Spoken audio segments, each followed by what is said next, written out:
નમસ્કાર. આજે આપણે આંકડાશાસ્ત્રમાં નિયત સંબંધમાં બે ઉદાહરણ બાકી જે રહી ગયેલ છે એના વિશે અભ્યાસ કરવાનો છે. તેમાં 20મું ઉદાહરણ છે કે જો x પરની નિયત સંબંધ રેખા એટલે કે અનુમાનિત y બરાબર x ના છેદમાં 2 પ્લસ 5 અનુમાનિત y છે એટલે અહીંયા યાદ કરો આપણું યોગનીય મોડેલ નિયત સંબંધનું, બરોબર. અને y નું વિચલન x નું વિચલન ગુણોત્તરમાં આપેલા છે પ્રમાણમાં 5:8 હોય તો નિશ્ચયકતાનો આંક મેળવો એટલે કે r નો સ્ક્વેર મેળવવાનો થશે. અને y ની x પરની નિયત સંબંધ રેખા જે 4x પ્લસ 5y માઇનસ 65 બરાબર 0 હોય તો નિયત સંબંધાંક b ની કિંમત મેળવો. તો આપણે સૌથી પહેલા તો આપણને જે આપેલું છે એને આપણે આપણું જે યોગનીય મોડેલ છે એની સાથે સરખાવીએ તો y ની x પરની નિયત સંબંધ જે રેખા છે એને આપણે તમને રકમમાં આપેલી છે y અનુમાનિત y x ના છેદમાં 2 પ્લસ 5 બરાબર આ રીતે આપેલું છે. અને એને તમારે આપણું મોડેલ છે a વત્તા bx વાળું એની સાથે સરખાવીએ તો સૌથી પહેલા આને આપણે સાદું રૂપ આપવું પડે. તો અનુમાનિત y છે એ એમને x ના છેદમાં 2 છે તો x છે એ અહીંયા આમ જુઓ તો 1 ને છેદમાં 2 ની સાથે ગુણાકારમાં હોય એમ કહેવાય. તો આ રીતે એનું આખું પદ બને તો કે 1/2 ગુણ્યા x પ્લસ 5 આ રીતે બને. અહીંયા જુઓ તો હવે આ બેની સરખામણી કરો તો અહીંયા જે પદ છે bx એ પદ અહીંયા છે, અહીંયા આગળ આપી દીધેલું છે. તો b ની કિંમત કેટલી થશે તો કે 1/2 થશે એટલે કે b બરાબર 1/2. હવે તમને અહીંયા વિચલન આપેલા હતા sy જેમ sx બરાબર 5:8 આપેલ છે. તો આ રીતે પણ આપણે એને લખી શકીએ sy ના છેદમાં sx બરાબર 5/8 લખી શકાય ને. તો હવે અહીંયા તમારી પાસે જુઓ ધ્યાનથી, તમારી પાસે b ની કિંમત છે, sy અને sx પણ છે. આ ત્રણેય વસ્તુ હોય તો આના ઉપરથી આપણે r ની કિંમત છે એ શોધી શકીએ છીએ. તો એ કયું સૂત્ર આવશે તો કે b બરાબર r ગુણ્યા s y ના છેદમાં sx.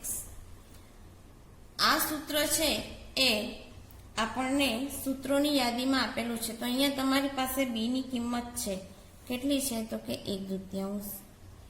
r આપણે શોધવાનો છે.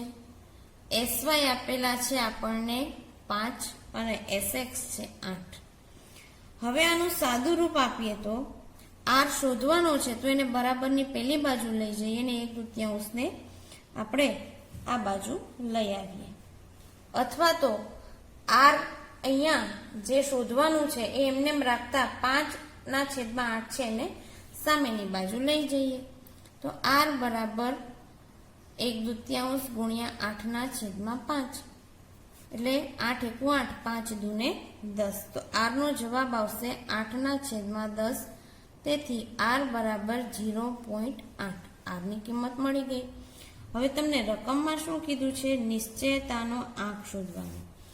તો નિશ્ચાયકતાનો આંક એનું સૂત્ર છે r² બરાબર r નો સ્ક્વેર એટલે આપણે અહીંયા એવા છે 0.8 નો વર્ગ એટલે થશે 0.64.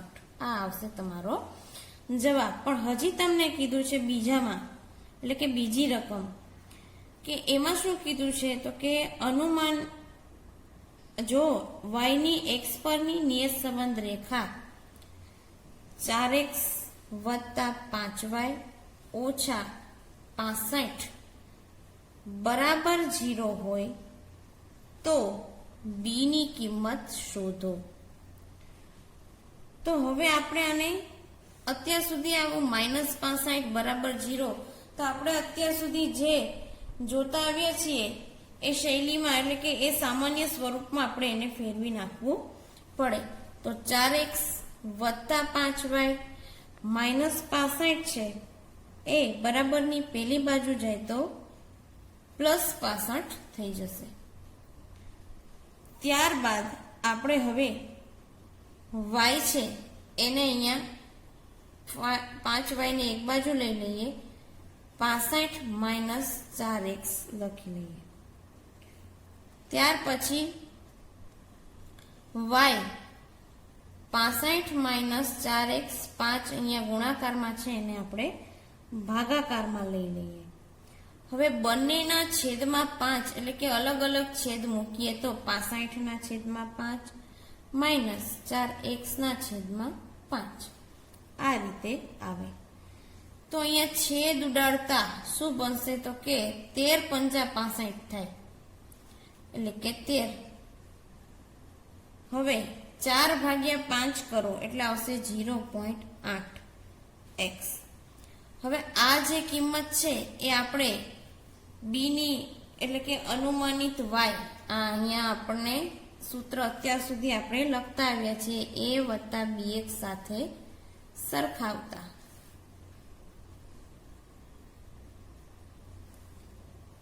તો એની સાથે સરખાવો ત્યારે આપણને જુઓ તો કઈ કિંમત મળે છે b ની તો કે a + bx અહીંયા છે, અહીંયા 0.8 - x છે. તો b ની કિંમત કેટલી મળશે? b બરાબર 0.8. હવે આપણે ઉદાહરણ એના પછીનું 21મું છે એમના વિશે અભ્યાસ કરીએ. તો અહીંયા આપેલ છે તમને byx 0.85, ux - 15, vy - 20, તો bvu ની કિંમત શોધો.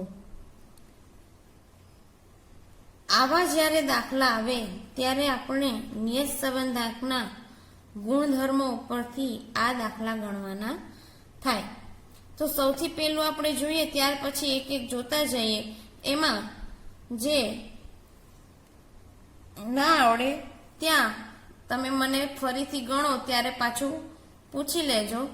સૌથી પહેલું આપણે જોઈએ byx 0.85, u બરાબર x - 15, v બરાબર y - 20, bvu ની કિંમત શોધો. નિયત સંબંધાંકના ગુણધર્મ ન વાંચ્યા હોય તો હજી એકવાર વાંચી લેજો. બરોબર? આપણે સહસંબંધાંકમાં પણ ગુણધર્મ વાળા દાખલા હતા, એમાં પણ આપણે આ જ રીતે ગણ્યા હતા. હવે એમાં સૌથી પહેલા તો આપણે નિયત સંબંધાંકના ગુણધર્મ મુજબ દાખલો કરવો પડશે. તો નિયત સંબંધાંકના ગુણધર્મમાં આપણને શું કીધું છે કે જો u બરાબર શું હોય તો કે x - a અને v બરાબર તો કે y - b. તો આપણે byx અને bvu લખતા. બરાબર? આના બરાબર આ રીતે આપણે લખતા. હવે જ્યારે આપણને આગળ cy અને cx લખવાનું થાય ત્યારે તો જ્યારે u બરાબર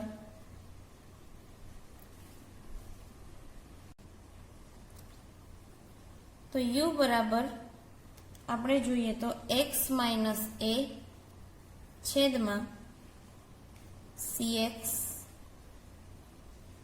અને v બરાબર y - b છેદમાં cy આ રીતે આપેલું હોય ત્યારે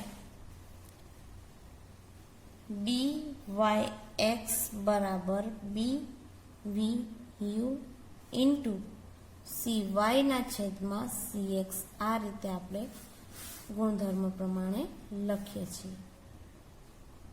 હવે પેલું આપેલું છે આપણને એ છે એક્સ માઇનસ 15, કોના બરાબર? યુ બરાબર, અને વી બરાબર છે વાય માઇનસ 20. તો અહીંયા એક્સ માઇનસ 15 હોય તો ત્યાં તમે એક્સ માઇનસ એ લખી શકો, અહીંયા વાય માઇનસ બી લખી શકો, બરોબર. હવે આ રીતે આ મુજબ હોવાથી આપણને આગળ આપણે અહીંયા જોયું તો બી વાય એક્સ બરાબર બી વી યુ એ લાગુ પડશે. તો આ કોના બરાબર થયું? તો અહીંયા તમને કીધું તો બી વાય એક્સ બરાબર 0.85. તો આપણે અહીંયા બી વાય એક્સ બરાબર બી વી યુ બરાબર 0.85 જ થાય, કારણ કે આપણે જે ગુણધર્મ છે એ પ્રમાણે છે, માટે બીવી યુની કિંમત આપણે એ જ પ્રમાણે લઈ શકીએ.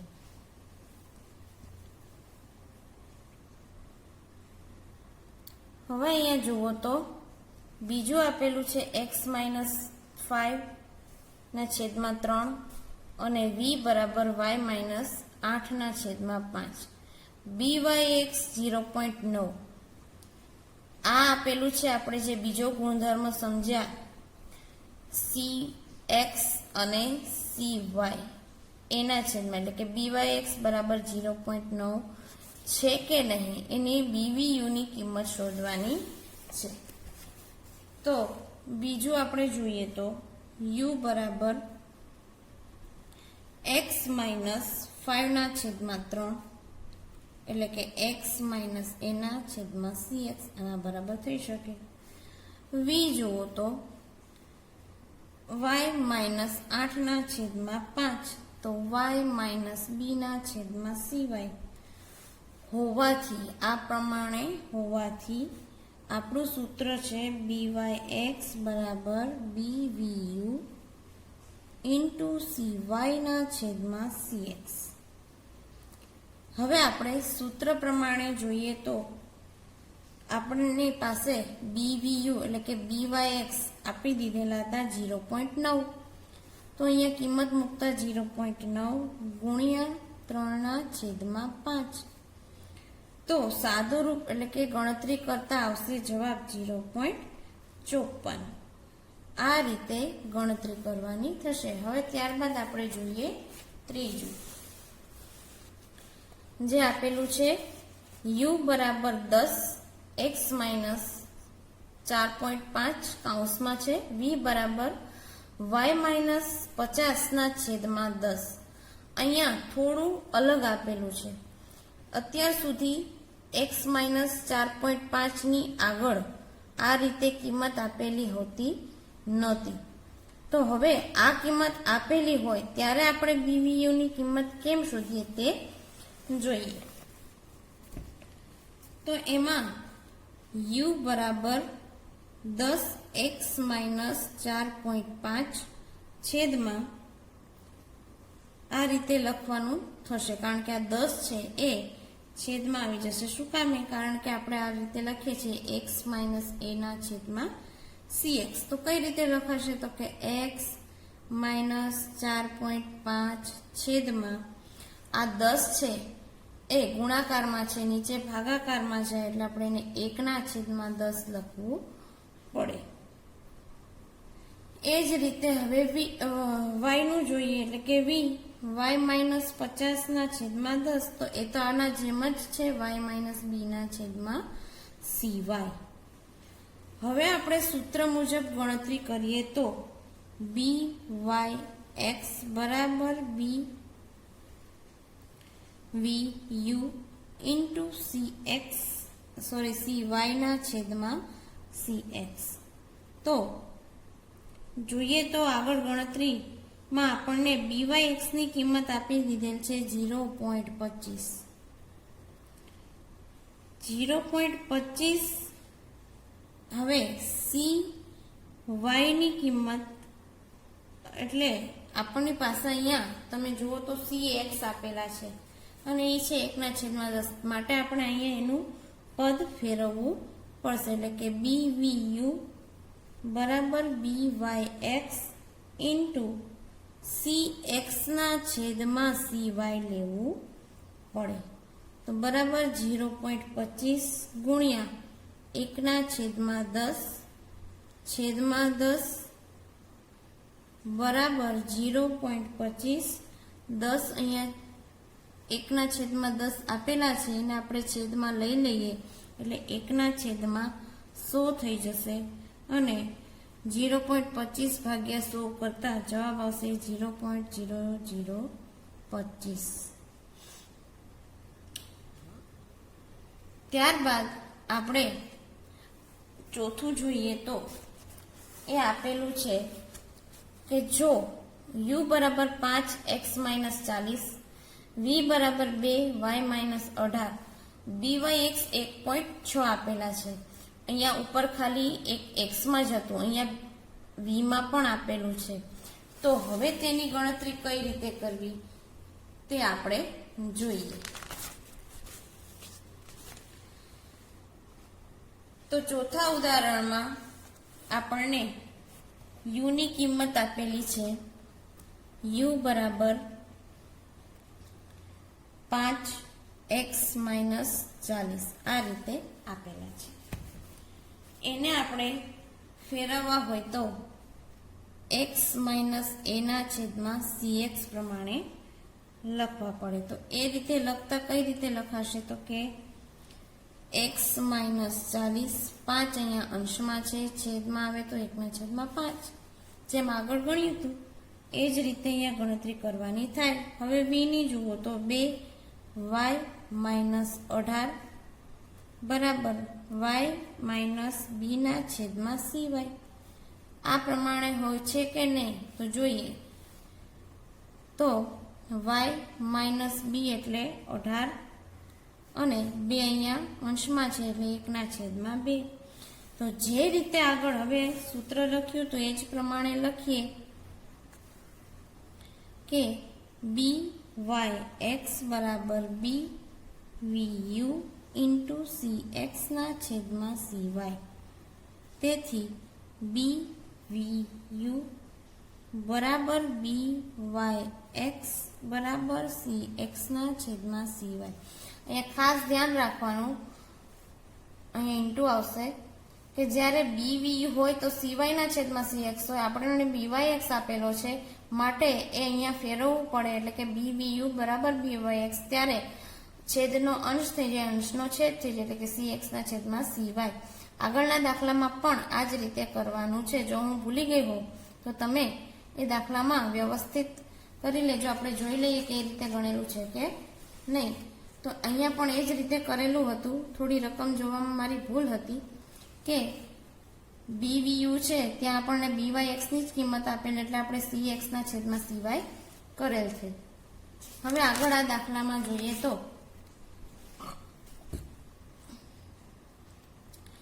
BYX ની કિંમત આપણને આપેલી છે જે છે 1.6 એને ગુણ્યા CX અને CY. તો CX આપેલા છે 1/5 અને CY છે 1/2.